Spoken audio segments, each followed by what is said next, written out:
So everybody, thanks so much for listening to Fire Breathing Rob. If you're listening to us for the first time, whether it's on the radio, whether it's on the podcast, whether it's on the YouTube, please like, subscribe, share. Obviously, you can't do that on the radio, but we hope on the other platforms, as far as internet platforms, you can definitely do that. Subscribe, like, share, hit the bell so you get more interviews, and definitely get this out to as many people as possible. Sanjeev Verma, and he is on, and he's going to be talking about karma and a lot of other different things we're going to dabble into throughout this interview. So, Sanjeev, thanks so much for coming on. I really appreciate it. Yeah, thanks for having me on your show, Rob. I appreciate that. It's absolute pleasure All right, being so here. let's Yeah. talk about this, Sanjeev. What? First of all, tell the viewers, I guess we'll even start with this before we get into karma. Can you tell the viewers a little bit about yourself? Yeah, sure. So I was born in India. I live in Canada, close to Toronto, and I have been studying Vedic philosophies, which are ancient Indian scriptures, and the philosophy of karma, and also ancient system of psychology, and we call it Vedic psychology. Mhm. So I have been studying that. I have done some Vedic astrology also as part of my work. So I have developed so many programs around it, how to clear your karma, how you can change certain things in your life, how you can enhance certain things in your life, how you can create that harmony with yourself and around you. So this is I've been doing for a number of years now, and I've worked with a few thousand people. You know, Right. So yeah, talking about that, Sanjeev, you know, yeah. what is karma? Because a lot of people think of different things. So can you tell the viewers what it really is? Yeah, so essentially, karma is has been really misinterpreted by people as a negative thing, but it has everything possible you can think of, from your memories, your feelings, your emotions, your actions, your reactions, your whole cause and effect. And everything depends on what you have really sent out Mhm. as your intention, as your vibration, as your action. Uh, Even breathing is a karma, so there are a couple of types of karmas. One is more like a karma which is happening and you have no control over it. So sometimes, you know, you meet with an accident. Mhm. So it is something happening. You don't want to meet with an accident. You don't create accident. You don't create that. But it's something which is happening in that environment, which has something in the background of it. So, but that's the end experience of uh, a karma which has come to fruition. So then there is something where you set an intention in motion through an action very targeted towards a goal and give it energy. That's a complete karma. So there are certain things which you do with your full force, action, intention, and everything. And then there are some things which are happening to you, which also gets embedded in you as a part of your experience, also becomes part of your karma. My question is that throughout the coronavirus and everybody has anxiety, depression, people have been sitting in their houses, people have lost their jobs, they've lost their houses in general, a lot of people. So can you talk about how, and we've talked about this and, reading through a lot before I, got into this interview and talking about, what makes you the way you are, how these things happen to you. Can you talk about how the karma has affected what's going on with people as far as coronavirus goes? Yeah. So there are different levels of consciousness. One is Mhm. an individual consciousness, then there is collective consciousness, then there is universal consciousness. So when in collective consciousness, Mhm. something is happening as globally as COVID or Corona, then there is the vibrational field of the earth, because of the vibrational field of everything on the earth, whether it's animals, whether it's human beings, whether it's trees, if they are at a low scale, then the experience of the earth and the experience on the collective consciousness is something which is painful, which is more happening to many people. It is also a negative in nature. But whenever the vibrational field of the earth rises up along with people, along with other elements of the earth, then there is a happy experience taking place all over across the globe. So essentially, what's really happening is that as human beings, we create the maximum karma. Animals and other species, they live their karma in that body wherever they are and try to survive within it. And their basic need is to survive and have food. But we create a lot of karma. We have a lot of intentions. We have a lot of desires. We have a lot of energy put into action. So if we as human race are not in the best place in our intentions, we are going to bring down the collective vibrations of the earth down. And then we are prone to having experiences which are going to be affecting us at mass level. So essentially, it is somewhat a message from the nature that we need to readjust ourselves in our thinking process, in our attitudes, or in our intentions, in our actions. We have to be more protective of the nature, environment, earth, everything around us. So the way the world is, I'm sorry to say, but is the reality of the world that right now the trust is very low, vibrations are very low. It is success is defined by money, ego is very high, and we are losing our spiritual self. So we are really vibrating on a lower scale, and when that's happening, then the lower scale experience is taking place.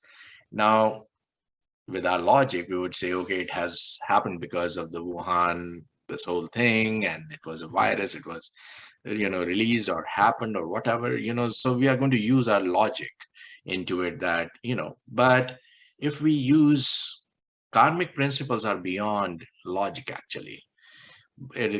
Real karma is something which is something happens in the nature and you react to it. So if you are hungry, it's the nature of the body which is feeling the hunger.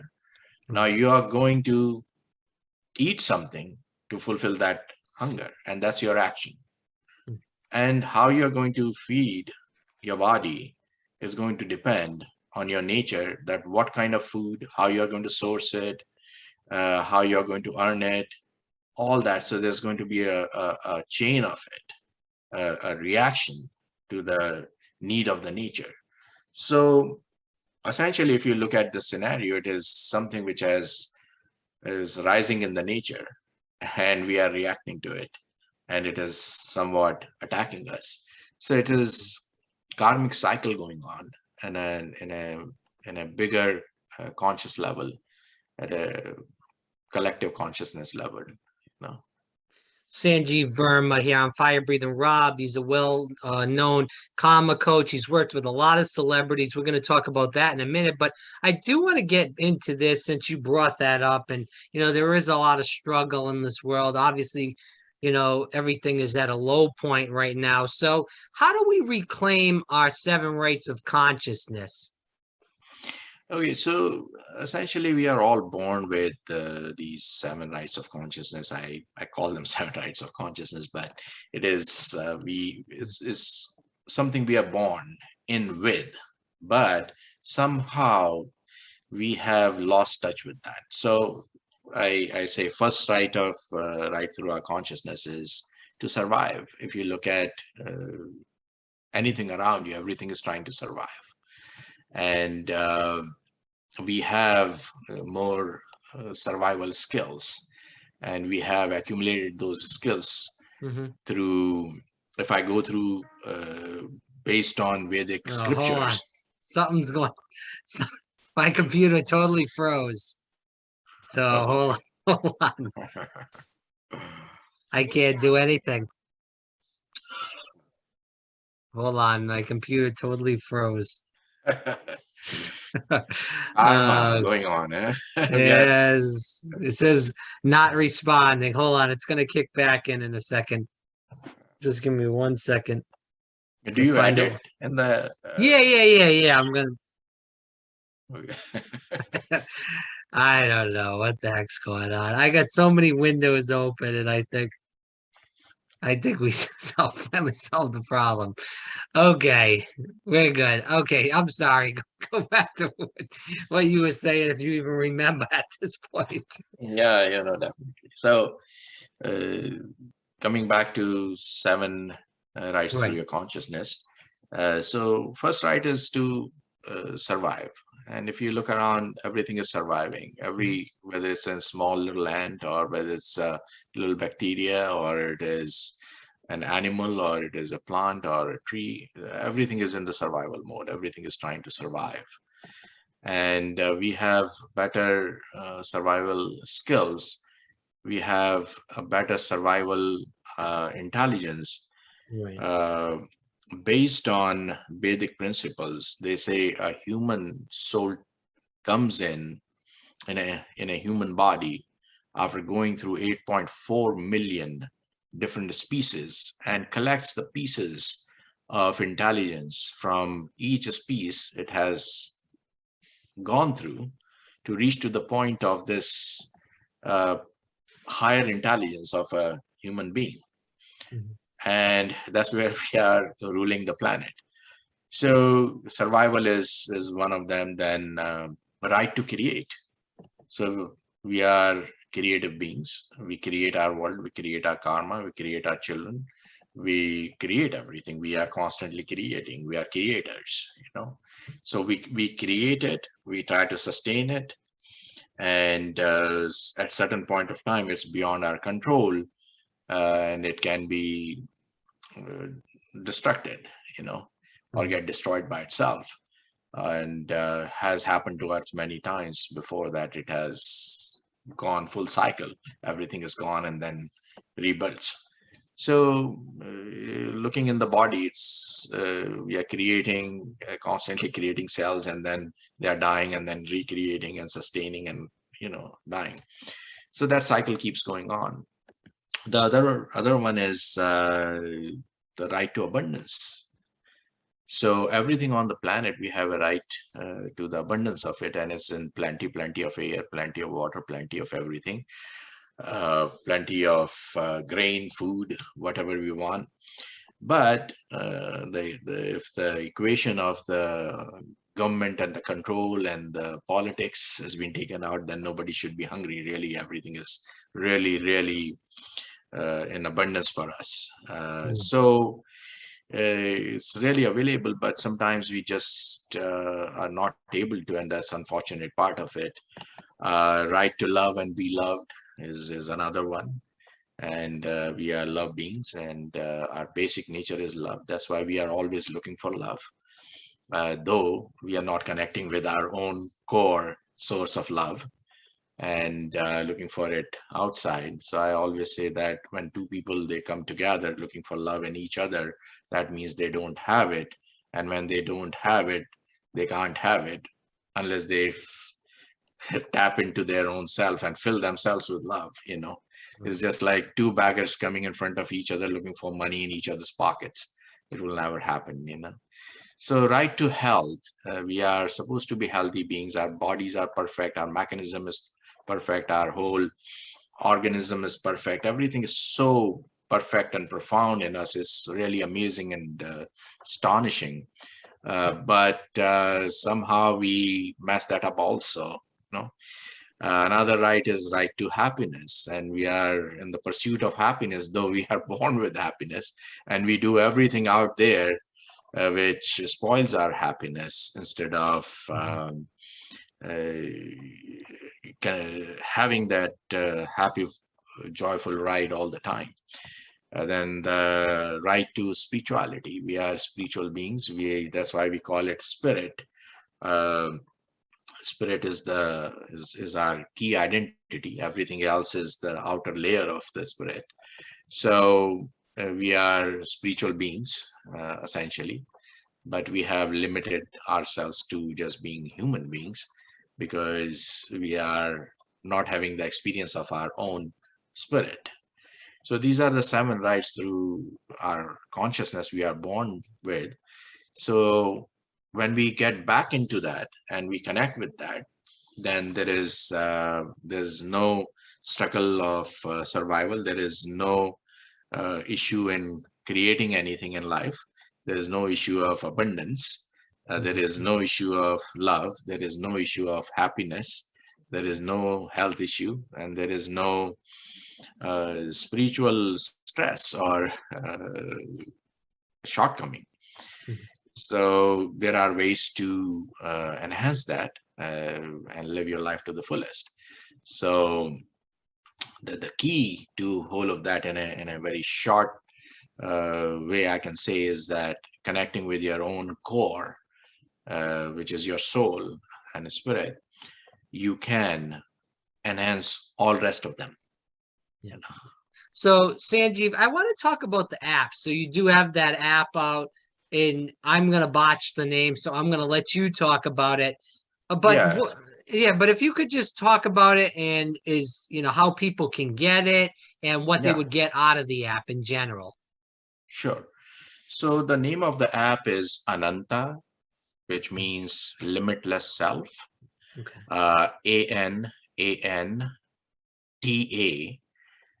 dot app. ANANTA dot app. It's available on Google Play and also Apple Store. Mhm. People can download that from there. So the whole app is based on the principles of frequency and vibrational fields, which you can enhance through your own sounds. So my experience is that every human being is born with 108 sound frequencies of their own. 6 to 10 mostly influence all different aspects of their lives. So in the app, it asks for certain information. It takes that information, and after taking that information, it asks you for which aspect of your life you want to enhance or create harmony or create that better experience, higher experience. And it generates a sound, a recorded sound for you, and you can listen to it. You can play it, and as you can chant it, and as you work with that, it enhances your vibrational field to a higher place. And the higher any vibrations of yours are going to be, the higher the experience of life you're going to have. So the nature of the frequencies or the sound is that it connects with the same frequency. Mm. So we are surrounded with millions of frequencies out there, and it will connect exactly with the same one as where you are vibrating and as the experience you're going to invite in your life. So it's a very powerful tool for healing, very powerful tool for manifestations, enhancing any aspect of your life, vibrating on a higher field. So that's something is that that part. Yeah. Right. So they can download it from there and try it, use it. Mhm. First few ones are for free, and they can use that, and they can subscribe. All right. So as we end the interview again, for people that are listening, this is Sanjeev Verma. Again, check out the app on Google Play Store or the Apple Store, and you can look at it. It's ANANTA. Again, ANANTA. Sanjeev, for people that want to learn more about you in general, maybe they want to talk to you in person. How can they find you online? Yeah, so they can visit my website. It's my first name, Mhm. SanjeevSV, as for Sam, V for Victor. So sanjeevsv.com. And power, yes, and the second one is powerofkarma.com. Okay, again, powerofkarma.com. Definitely, again, look at the app. It's Ananta, and that's on Google Play or Apple App Stores to get that app. So, Sanjeev, thanks so much for coming on. I greatly appreciate your time today. Hey, thanks a lot, Rob. I appreciate you getting me on your show and asking these important questions. I hope your audience are going to get some answers and enjoy it. And blessings.